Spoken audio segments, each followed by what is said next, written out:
Hi friends, இந்த வீடியோவில் பார்த்தீங்கன்னா நம்ம வந்து வட்டலாப்பம் தான் வந்து செய்ய போகிறோம். ரொம்ப சிம்பிள் ரெசிபி தான், ரொம்ப டேஸ்ட்டாகவும் இருக்கும். நாக்கில் வச்சதுமே கரையும். ஸோ ரொம்ப டேஸ்ட்டாக இருக்கும். கெஸ்ட்டெல்லாம் வந்தாங்கன்னு பார்த்தீங்கன்னா இந்த ரெசிபி செஞ்சு சூப்பராக அசத்துங்க.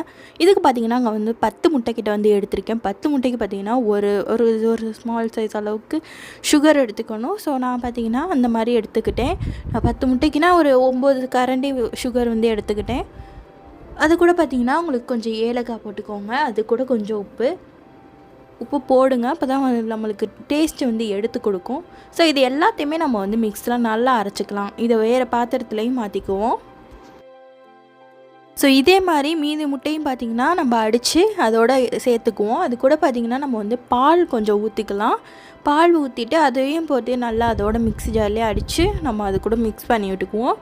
இந்த சைடு பார்த்திங்கன்னா நம்ம வந்து இப்போ தாளித்து விட்டுக்க போகிறோம். நெய்யில் வந்து உங்களுக்கு என்ன நட்ஸ் வேணுமோ அந்த நட்ஸை போட்டு நெய்யில் தாளித்து விட்டு நம்ம மிக்ஸ் ரெடி பண்ணி வச்சுருக்கோம்ல எக்கில், ஸோ அதில் பார்த்திங்கன்னா இதை சேர்த்துடணும்.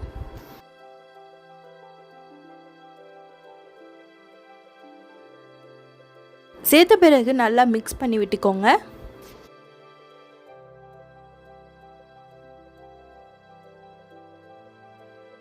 இப்போ நம்ம வந்து குக்கரில் தான் வந்து செய்ய போகிறோம். ஸோ இதுக்கு பார்த்திங்கன்னா கொஞ்சம் குக்கரில் தண்ணி சேர்த்துருக்கேன். அடியில் பார்த்திங்கன்னா ஒரு கிண்ணம் நகராமல் ஒரு கிண்ணம் அளவு எடுத்திருக்கேன். அந்த மாதிரி கிண்ணம் வச்சு நான் வச்சுருக்க மாதிரியே செட் பண்ணி வச்சுக்கோங்க.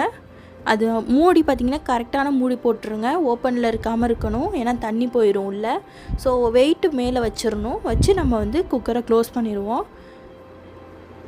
குக்கர் க்ளோஸ் பண்ணிட்டு பார்த்திங்கன்னா நம்ம வந்து ஒரு 10-20 நிமிஷத்துக்கிட்ட வெயிட் பண்ணுங்கள். நல்லா விசில் வரும்போதே உங்களுக்கு வாசம் அடிக்கும், ஒரு மணக்கும். நம்மளுக்கு வெந்துருச்சுன்னு அதிலே கண்டுபிடிச்சிடலாம். நம்மளுக்கு ரெடி ஆயிரும், எடுத்துடலாம். நம்மளுக்கு பார்த்திங்கன்னா சூப்பரான டேஸ்டியான ஒரு வட்டலாப்பம் ரெடி ஆயிடுச்சு. நீங்களும் கண்டிப்பாக ட்ரை பண்ணி பாருங்கள். கெஸ்ட்டுக்கெல்லாம் செஞ்சு ரொம்பவே சிம்பிளான ரெசிபி தான், கிட்ஸுக்கெலாம் ரொம்பவே பிடிக்கும். கண்டிப்பாக ட்ரை பண்ணி பார்த்துட்டு கமெண்ட் பாக்ஸில் கமெண்ட் பண்ணுங்கள். பாருங்கள், அழகாக கேக் மாதிரியே வந்துருச்சு பாருங்கள். கேரமல் புட்டிங் கேக்லாம் இருக்கும்ல, ஸோ இந்த மாதிரி தான் வந்து அதையுமே செய்வாங்க. இது ரொம்ப சூப்பரான ரெசிபி. நீங்களும் கண்டிப்பாக ட்ரை பண்ணி பார்த்துட்டு கமெண்ட் பாக்ஸில் கமெண்ட் பண்ணுங்கள். இதுதான் இன்றைக்கி நம்ம பிரேக்ஃபாஸ்ட். தேங்க்ஸ் ஃபார் வாட்சிங். நம்ம சேனலுக்கு சப்ஸ்கிரைப் பண்ணிக்கோங்க. பாய்.